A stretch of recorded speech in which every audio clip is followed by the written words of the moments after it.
Most people think angels are glowing beings with wings and halos. But when you read the ancient texts carefully, you start to realize something. The Bible's description of angels is nothing like the soft artwork we grew up with. And when it comes to fallen angels, things get even stranger. Today we are exploring a deep mystery. What are angels really? Where did fallen angels come from? And what does all this mean for the spiritual world behind the scenes? Let's get curious. 1. Angels are not human and not ghosts. Angels appear all over the Bible, but they are not dead humans and they are not spirits of ancestors. They are their own category of beings.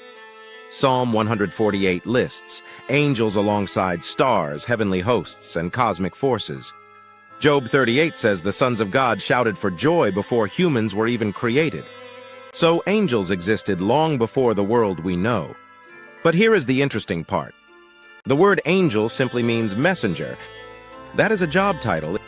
It is not their species. The Bible uses words like sons of God, holy ones, watchers, cherubim, seraphim, and heavenly council members. These describe different kinds of divine beings with different roles. So when people ask what angels are, the answer is bigger than one category. The spiritual world is far more diverse than many imagine. 2. What do angels look like? This is where things get surprising. When angels appear to humans, they often look like people. Genesis 18 describes 3 heavenly beings eating a meal with Abraham. The New Testament says people can entertain angels without realizing it. But in God's throne room, angels look completely different. Cherubim have multiple faces and wings. Seraphim are fiery beings who cry out holy. Heavenly beings in Ezekiel's vision move like lightning and glow like burning bronze.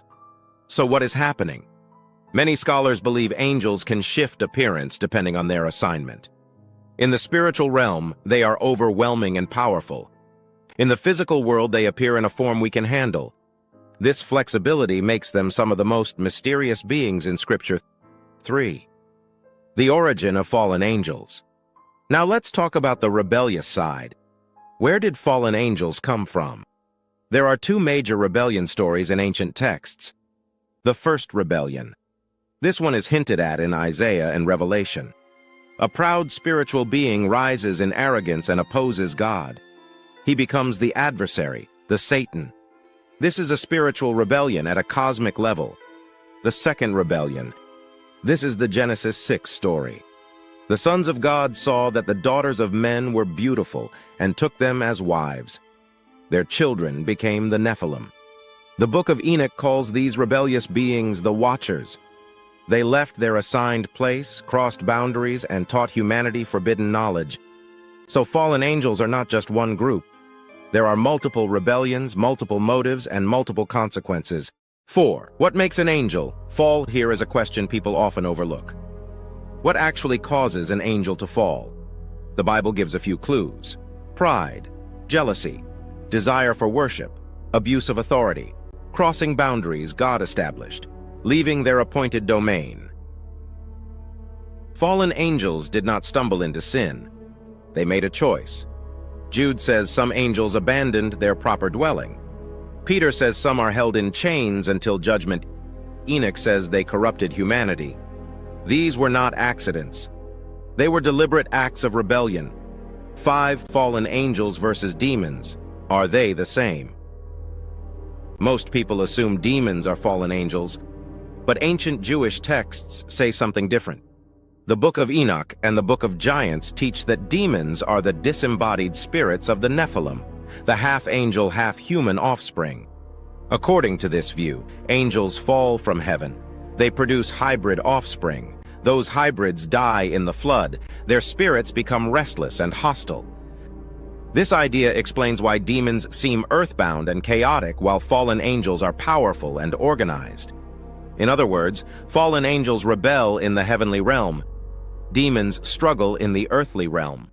2 different origins. 6. What roles do loyal angels still play? The Bible describes angels who never fell and still serve faithfully.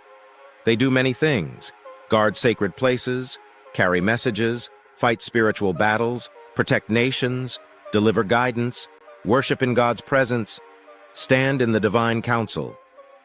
Sometimes they intervene in history. Sometimes they remain unseen. Sometimes they appear in human form. Sometimes they appear in overwhelming glory. Loyal angels are described as ministers of flame, mighty warriors, and guardians of divine order. 7. The real nature of the spiritual war. So what is the conflict between angels and fallen angels really about? It is not a Hollywood battle. It is not a simple fight between good and evil. It is a conflict of loyalty, a conflict of authority, a conflict of purpose. Some angels choose to uphold God's order. Others choose to create their own. Some serve, some rebel, some guide, some deceive. The Bible presents the spiritual realm not as a static place, but as a living kingdom with hierarchy, responsibility, and freedom. Even divine beings have choices. 8. Why this mystery still fascinates people. People love this topic for a reason. It feels ancient. It feels supernatural. It feels like a hidden layer beneath ordinary life. The idea that the world is full of invisible activity. The possibility that angels still move among us. The thought that fallen angels still influence events today. It makes us wonder how much is going on behind the scenes. It makes us ask questions about destiny and conflict and purpose. It reminds us that the Bible describes a world far bigger than what we see. The story of angels and fallen angels is not simple. It is ancient, layered, and filled with mystery. The more you read, the more you realize we have only glimpsed a small part of a much greater reality. If you enjoyed this deep dive into the unseen world, remember to like the video, subscribe to the channel, and share it with someone who loves exploring ancient mysteries. There is so much more to uncover.